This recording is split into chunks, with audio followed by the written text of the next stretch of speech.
Es ist mittlerweile einige Jahre her. Mitten im Studium hatten wir so einige Dinge nicht. Smartphones, Erfahrung und vor allen Dingen Geld.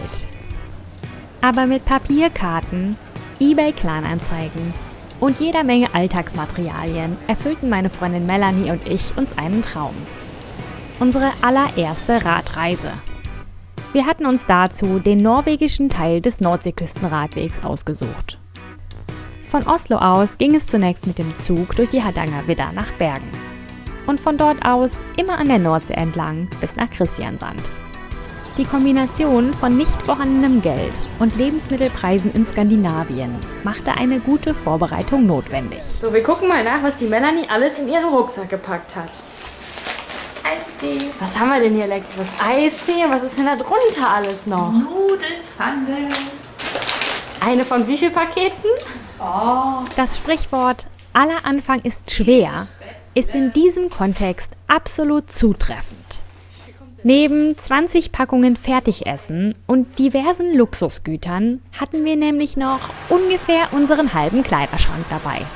Wenn man das noch Bikepacking nennen kann, dann war es auf jeden Fall die LKW-Variante. Melanie ist schon ganz aufgeregt. Die muss schon die ganze Zeit immer aufs Klo. Es ging los. Wir waren beide super aufgeregt. Auf der Zugfahrt mit der Bergenbahn durch die Hardangervidda waren wir schon überwältigt von der unglaublich schönen Landschaft. In Bergen angekommen, machten wir uns direkt auf den Weg raus aus der Stadt, auf der Suche nach einem Zeltplatz. Das allererste Mal Wildzelten. Gemütlich. Sehr gemütlich. Es ist schon so dunkel. Also, ich zeige jetzt mal unsere tolle Location. Es ist ein bisschen nicht ganz eben, wo wir hier stehen. Mal so weit weggehen. Also, man sieht, das Zelt hängt ein bisschen durch. Hier neben ist so eine kleine Schnellstraße. Offenbar war die Wahl guter Zeltplätze noch nie so unsere Stärke. Okay, Tag 3. Wir haben super geschlafen, Melanie vor allen Dingen. Sie hatte auch fast keine Angst heute Nacht vor irgendwelchen komischen Geräuschen. Weil du nichts hörst.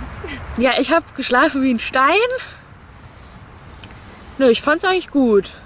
Es hat leider zwischendurch ein bisschen geschüttet, aber es war auf jeden Fall gemütlich.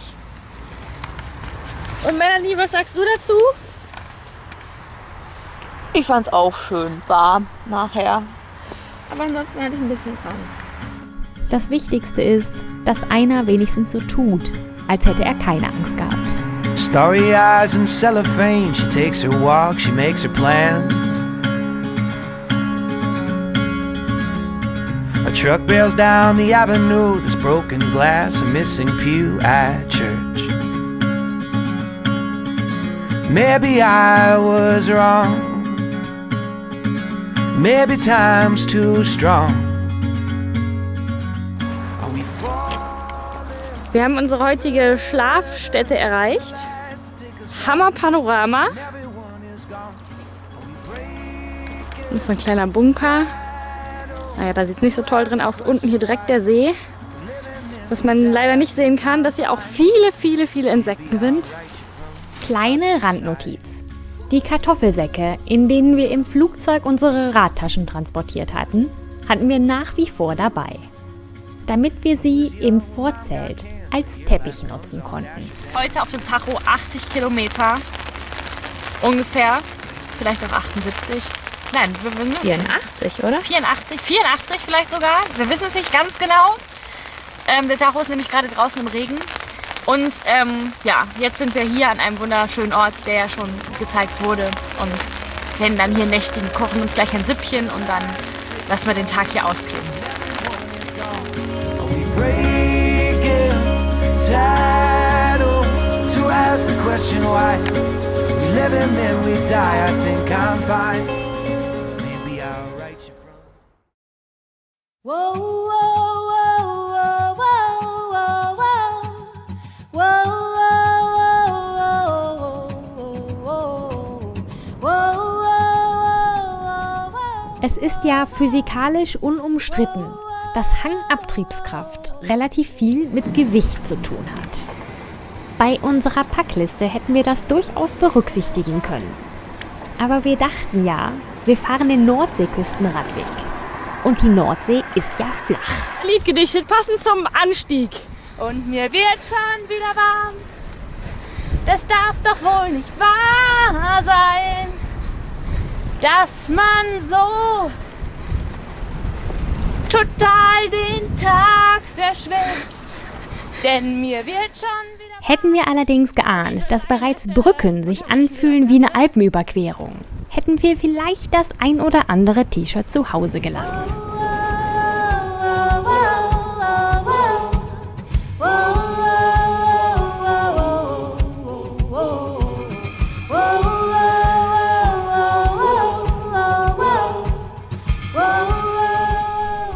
Ich weiß nicht genau, woran das liegt. Aber wenn man sich bei der Planung einer Route überhaupt nicht mit der Windrichtung beschäftigt, dann müsste doch eigentlich die Wahrscheinlichkeit, dass der Wind dabei eher von vorne kommt, nur ungefähr bei 50% liegen. Diese Tour jedoch war der Beginn einer Stichprobe, nach der ich vermute, dass der Wind absichtlich immer von vorne kommt.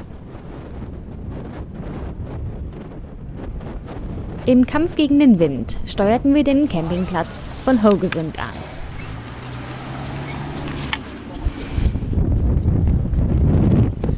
So, wir sind im Sturm angekommen.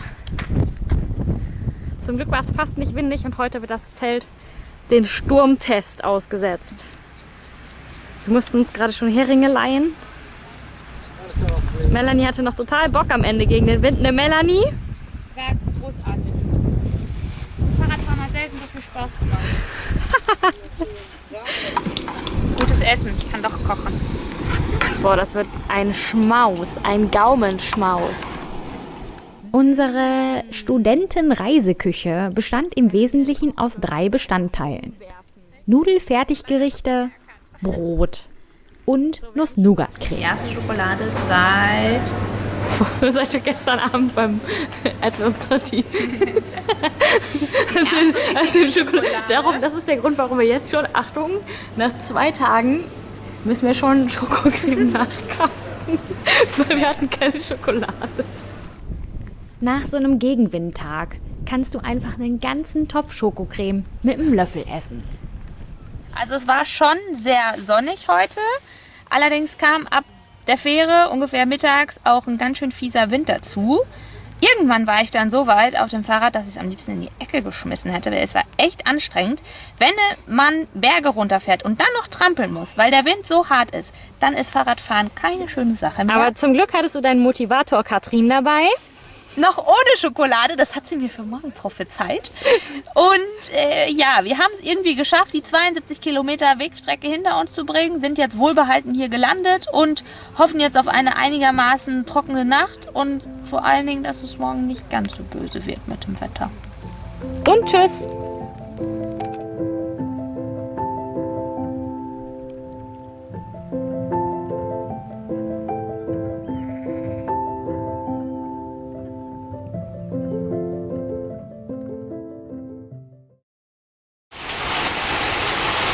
So, wir sind irgendwie losgefahren vom Campingplatz und es ist am Schiffen.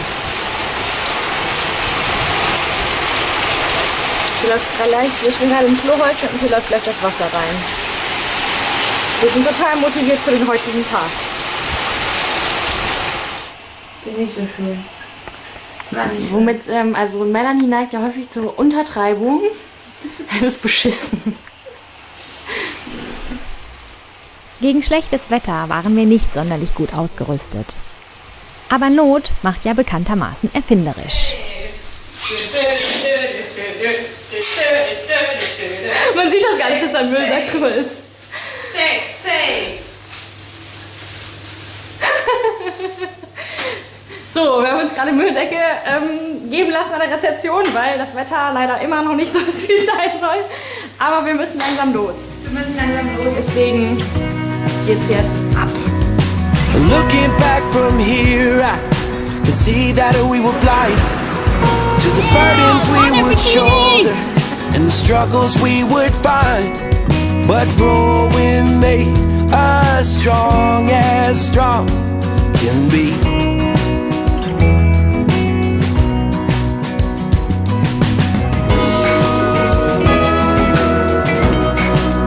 Those were the times. Those were the ways. So take me back. So take me back to the good old days. Die norwegische Nordseeküste ist zerklüftet durch zahlreiche Fjorde, sodass man immer wieder die Fähre nehmen muss. Am späten Nachmittag setzten wir also über nach Stavanger. Hier wollten wir uns einen Zeltplatz suchen, um am nächsten Tag einen Abstecher zum bekannten Preikestolen zu machen. Wir haben das Zelt total gut aufgebaut, dass wir direkt in den Brennnesseln den Eingang haben. Sowas kann ja mal passieren. Nachdem wir am nächsten Morgen unser Gepäck in einem Schließfach in Stavanger deponiert hatten, setzen wir mit der Fähre über für die 40 Kilometer Abstecher zum Preikestolen. Der laienhafte Blick in den Himmel verriet uns, dass wir den Tag nicht besser hätten treffen können. Ja, natürlich ohne Wetter-App. So, unser Ausflug heute zum Preikestolen ist mal komplett in die Hose gegangen. Wir sind hier gerade von der Fähre 20 Kilometer hingefahren. Man hört es im Hintergrund, es donnert. Die letzten 5 Kilometer davon nur bergauf. Und jetzt haben wir uns hier ein kleines Mittagessen gemacht, um gleich hoffentlich mit dem Bus mitgenommen zu werden, wieder runter zur Fähre, weil hier geht heute nichts mehr. Von Stavanger wieder aufgemacht und einem erfolgreichen Trip zum Preikestolen. Es war scheiße! Ja, es war nicht so der allererfolgreichste Tag. Von Stavanger aus fuhren wir noch eine Weile den Nordseeküstenradweg entlang, bevor wir uns einen Schlafplatz suchten. So, wir haben auch unseren Schlafplatz für heute gefunden. Leichte Hanglage. Mittlerweile weiß ich, dass Gefälle von mehr als 5% zum Schlafen eher schon mittlere Hanglage ist. Das ist ein Traum. Was ist ein Traum? Der Duft, der von den T-Shirts ausgeht. So, ich muss mal hier mein Nachtlager präparieren. Ja, warum muss es präpariert werden? Weil es leider ein bisschen schief ist und weil wir heute Nacht auf einer nahezu schrägen Ebene schlafen müssen. Und jetzt Es war der Abschluss eines echt verkorksten Tags. Nicht nur, dass der Ausflug zum Preikestolen komplett gescheitert war.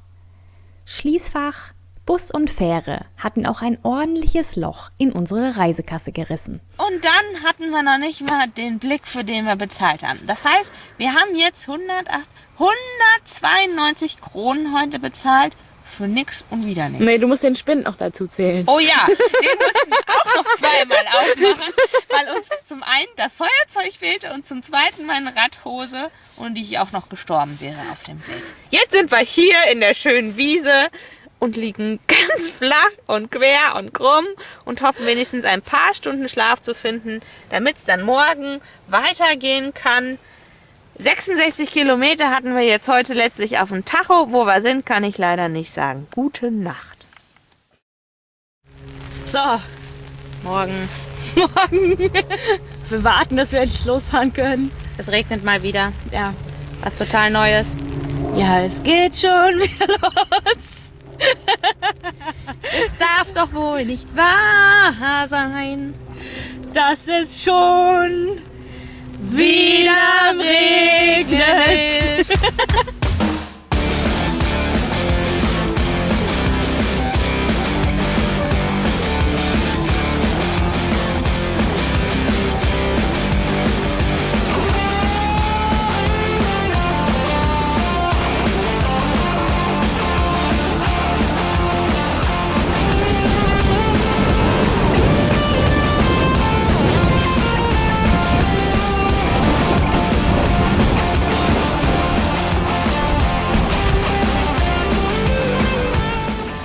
einem Tag mit der Erkenntnis, dass Müllsäcke nicht sonderlich atmungsaktiv sind, erreichten wir am Abend das Städtchen Egersund. So, wir haben den Campingplatz erreicht.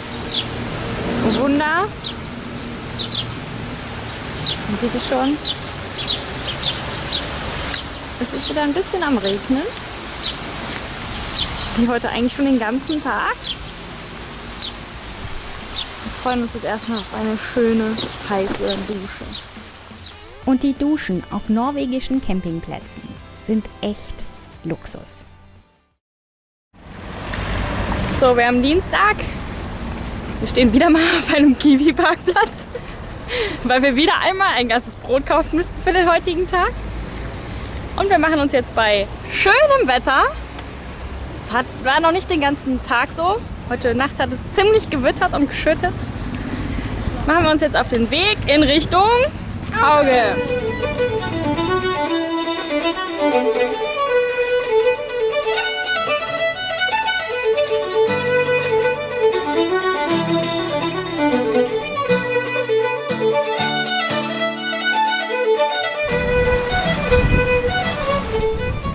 Wir hatten die Südküste von Norwegen erreicht und mussten feststellen, dass der Süden doch ganz schön bergig ist.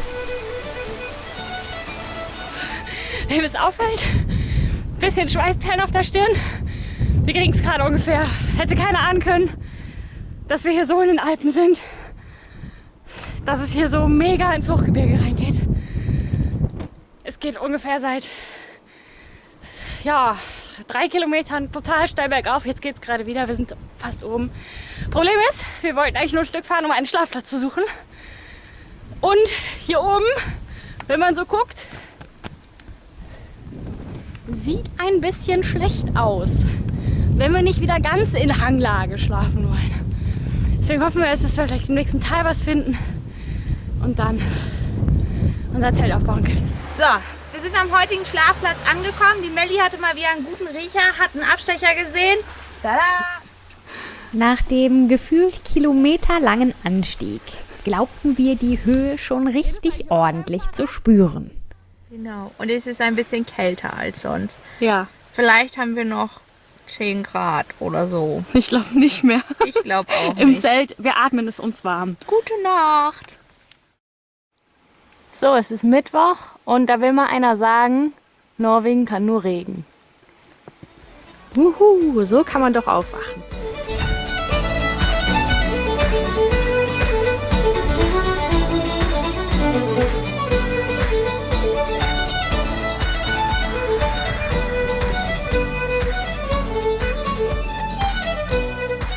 Morgen, Sonne scheint. Ein völlig neues Gefühl in Norwegen. Ist auch mal was Schönes.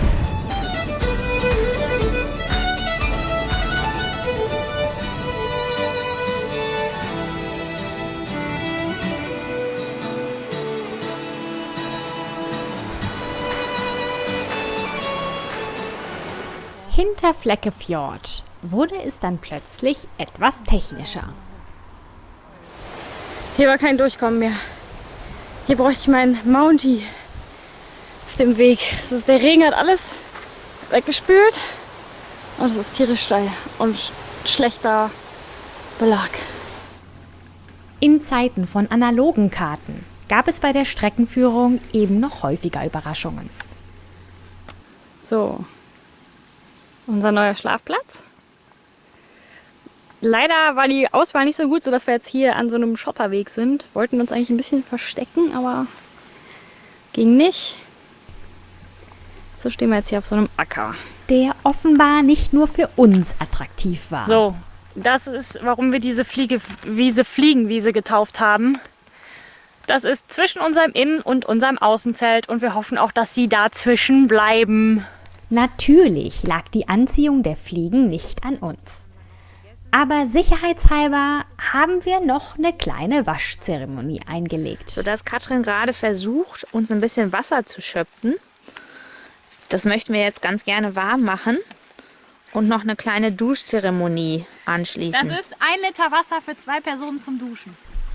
Das muss reichen heute. Nach Bolognese, Brokkoli und Arrabbiata gab's heute mal einen neuen Geschmacksverstärker. Nudelpfanne Försterin. Mehr ist heute nicht mehr zu sagen, weil wir sind einfach total Platt. und K.O. Und wir können einfach Fertig. nichts mehr. Wir liegen hier einfach nur so und chillen ein bisschen auf der Wiese. Und gehen heute früh schlafen, Genau. damit wir morgen dann unseren Weg bis nach Lyngdal schaffen. Genau. Das ist unser morgiges Ziel. Geräusch dieser Nacht.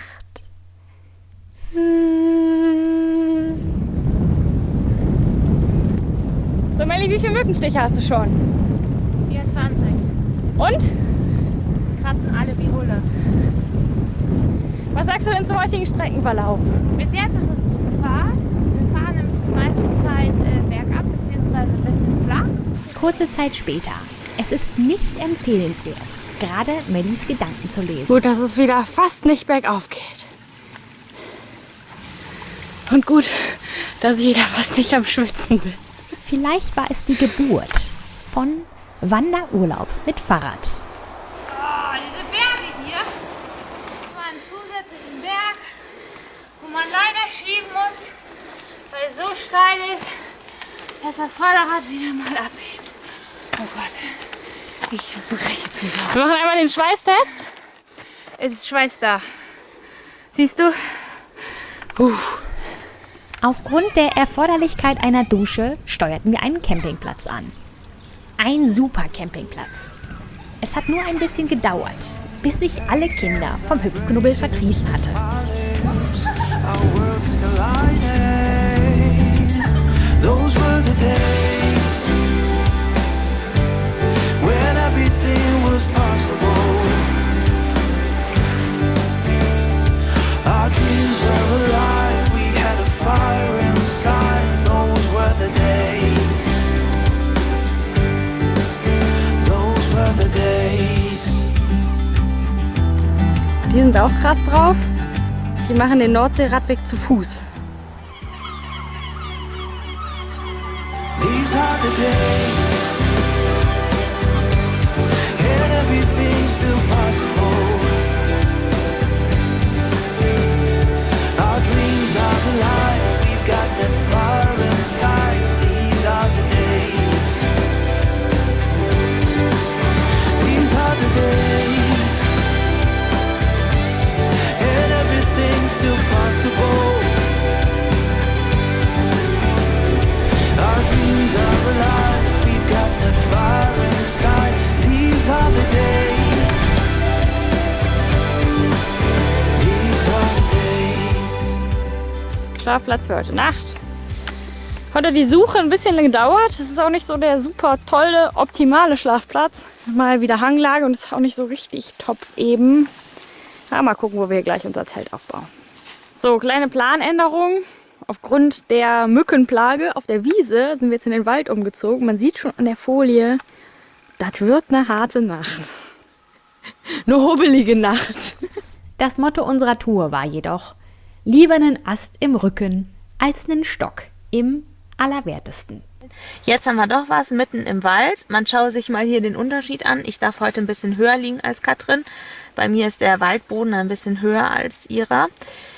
Ja, und jetzt sind wir so ungefähr 10, 12 Kilometer hinter Mandal, sodass wir heute dann doch wieder eine Strecke von 60 Kilometer hatten.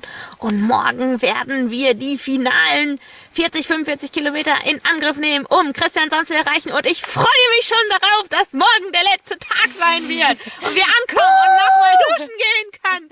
Und es wird eine große Feier werden. Ja, so sieht's aus. Und jetzt gute Nacht. So, heute ist Finaltag. Letzte Etappe nach Christiansand heute. Wir sind im Regen aufgewacht. Hatten eine sehr abenteuerliche Nacht. Wenig Schlaf.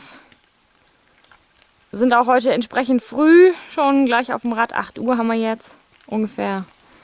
Letzte Etappe, ich denke mal so circa 45 Kilometer, die uns noch bleiben nach Christiansand. Ab geht's. Zugegeben, die von Melli angekündigte große Feier war zumindest stimmungstechnisch noch nicht so in Sicht. Die letzten Kilometer waren irgendwie echt zäh. Und auch wind- und wettertechnisch hörte unsere Reise irgendwie da auf, wo sie angefangen hatte. So, der Countdown läuft nach 10,5 Kilometer. Als wir dann bei versöhnlichem Sonnenschein endlich in unserem Zielort Christiansand angekommen waren, stellten wir fest, dass die große Feier wohl schon ohne uns angefangen hatte. So, endlich sind wir in Christiansand. Auf einen Start beim Sommerlauf haben wir dann aber doch mal lieber verzichtet. Wir hatten ja leider keine Laufschuhe dabei. Die allererste Radreise war nun zu Ende. Sicher ist nicht alles perfekt gelaufen, aber wir haben gemerkt, dass man auch mit wenig Geld und unprofessioneller Ausrüstung ein tolles Abenteuer erleben kann. 3 Dinge habe ich von dieser Reise mitgenommen. Ein bisschen Angst, viel Neugier und jede Menge Freiheit.